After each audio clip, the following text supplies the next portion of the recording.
कार्तिक के महीने में एक बेलपत्र, 3 शमी पत्र, बहुत ध्यान दीजिएगा। कार्तिक के महीने में एक बेलपत्र, 3 शमी पत्र।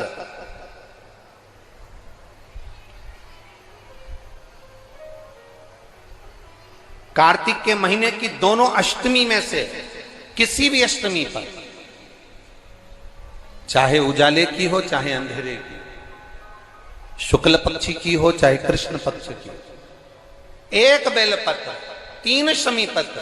आप कभी दिल से, कभी मौका मिले हृदय से, दामोदर मास में, कार्तिक मास में अशोक सुंदरी वाली जगह का स्पर्श कर कर भगवान शंकर के शिवलिंग पर एक बार समर्पित कर कर देखना, और दूसरे वर्ष इंतजार करना कि तुमने कार्तिक महीने में अष्टमी के दिन बाबा को शमी पत्र बेलपत्र दिया था, क्या बाबा ने तेरे घर में धन और वैभव दिया कि नहीं दिया? जो स्थिति में गाड़ी चल रही थी वो स्थिति की गाड़ी तेरी पार हुई कि ना?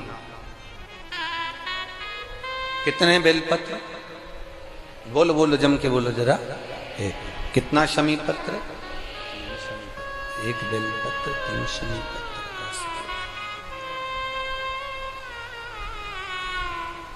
कभी स्मरण में लाइएगा।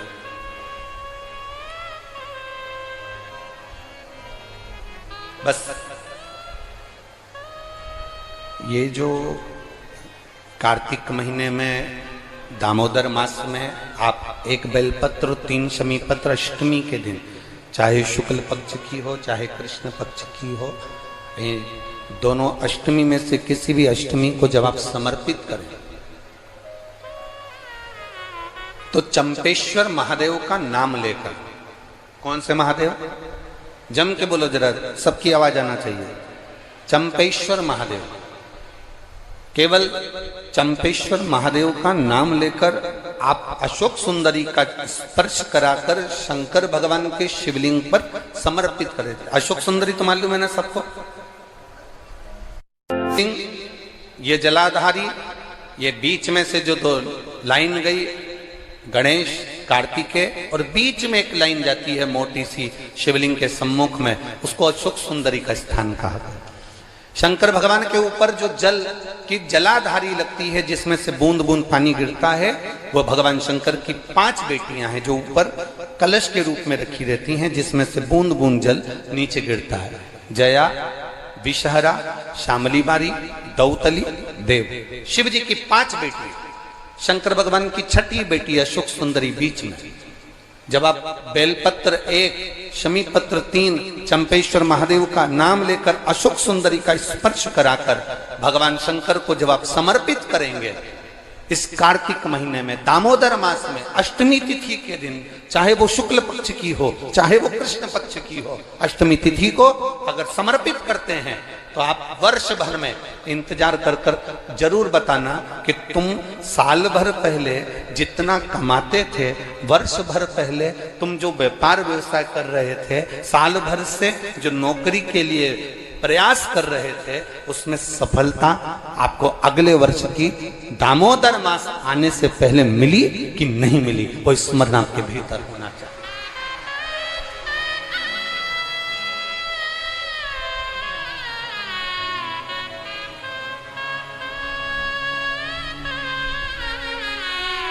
शंभु शरणे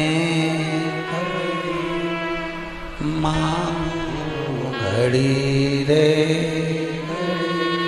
दुख काटो, दया करने दर्शन। आप दिल से उससे प्रार्थना करोगे तो वो दिल से दे देगा। महाराज, ईमान और जुबान, 2 चीजें व्यक्ति की पक्की होना चाहिए। क्या क्या? बोलो, जम के बोलो। ईमान और दूसरी जुबान पक्की हो।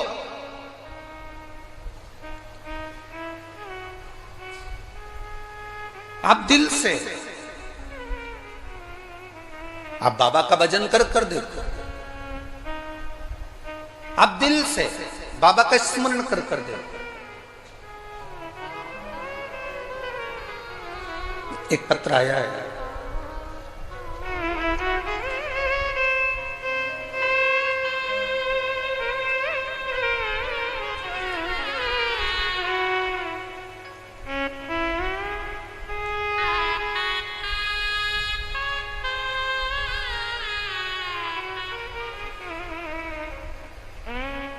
चंद्रमुखी शर्मा, पता है राया मथुरा, कहीं बैठी हैं? हाथ हिला सकती हैं, अगर कहीं बैठी हो तो हाथ हिलाइए। आप ही हैं? दोनों हाथ हिला दो एक बार। हाँ हिलाइए दोनों हाथ, ठीक है। एक बार वापिस हाथ हिला दो। चंद्रमुखी शर्मा, राया मथुरा से रहने वाली हूं गुरुजी। बाबा का मैं क्या गुणगान करूं। मेरी बेटी मुस्कान कई सालों से नौकरी की तैयारी कर रही थी कि सरकारी नौकरी मिले, पर नहीं मिली। आखिरी में हताश होकर वो मंदिर जाना भी छोड़ी, भगवान का भजन करना भी छोड़ी। तब एक बार टीवी पर हमने कथा सुनी, और कथा सुनकर हमारी बेटी से कहा कि देख, वो महाराज सियोर वाला कहता है कि शिव जी को एक लोटा जल चढ़ाना चाहिए। मां, हम ब्रज की रज में रहते हैं, ठाकुर जी का भजन करते हैं, शिव को जल चढ़ाने का बाबा कह रहे हैं। मैंने अपनी बेटी से कहा, कृष्ण और शिव में कोई अंतर नहीं। कृष्ण जब तक नहीं मिलते जब तक शंकर की भक्ति ना हो, और शंकर जब तक नहीं मिलते जब तक कृष्ण की भक्ति ना हो। ये दोनों का मिलना सरल नहीं है। मैंने कहा, जब टीवी पर बाबा कह रहे हैं, सियोर वाला महाराज कह रहे हैं कि एक लोटा जल सारी समस्या का हल, तो जड़ा चढ़ाने में जाता क्या है। मां 7 वर्ष से नौकरी की तैयारी कर रही हूं पर नहीं मिली, तो मुझे नहीं लगता कि मिलेगी, पर तुम कहती हो तो मैं शंकर जी को जल चढ़ाना प्रारंभ करती हूँ। शिव जी को जल चढ़ाना चालू करा मेरी बेटी मुस्कान शर्मा ने। और बाबा का मैं क्या वर्णन करूं गुरुदेव। मेरी बेटी ने एग्जाम दिया और बाबा की कृपा से उसका इंडियन नेवी में हो गया। मैं बाबा को यहाँ प्रणाम करने के लिए आई हूँ। ये शिव तत्व है भक्ति, ओ घड़ी है शंभु। बैठिए बहन, हर हर महादेव। अर्थात शिव महापुराण की कथा कहती है, आपका विश्वास, आपकी भक्ति, आपकी दृढ़ता, आपका विचार जब दृढ़ नहीं होगा तब तक भगवान कैसे मिलेगा।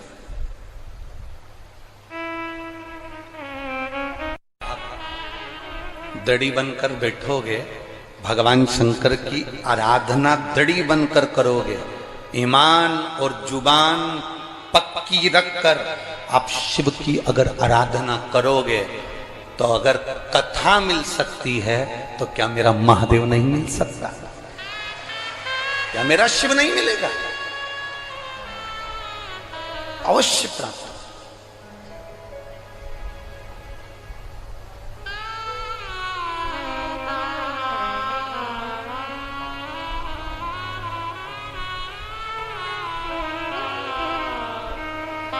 ब्रज की रज में लोग आते हैं तो पेड़ों में कान लगाकर सुनते हैं राधा का नाम मिल रहा है। ब्रज की रज में लोग आते हैं तो वृक्षों के कान लगाकर सुनते हैं कि बंसी की धुन मिल रही है।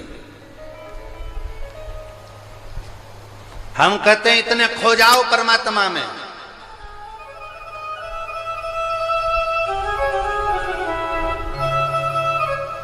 इतने खो जाओ परमात्मा में, इतने डूब जाओ भगवान में कि तुम्हें वृक्ष में कान लगाने की जरूरत ना पड़े। मेरा कृष्ण कन्हैया तुम जब चलो तो तुम में कान लगाकर तुम्हारे नजदीक में आकर खड़ा हो जाए, तो समझना कि ब्रज की रज में आना हमारा सार्थक हुआ।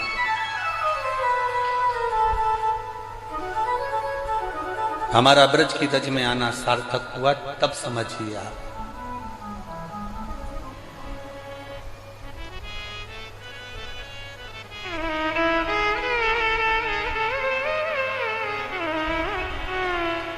आप सब लोग ब्रज की रज में रहते हो, मीरा भगवान कृष्ण के पास जाती थी कि भगवान कृष्ण मीराबाई के यहाँ आते थे? बोलो जरा, उत्तर दो, जम के बोलो जरा।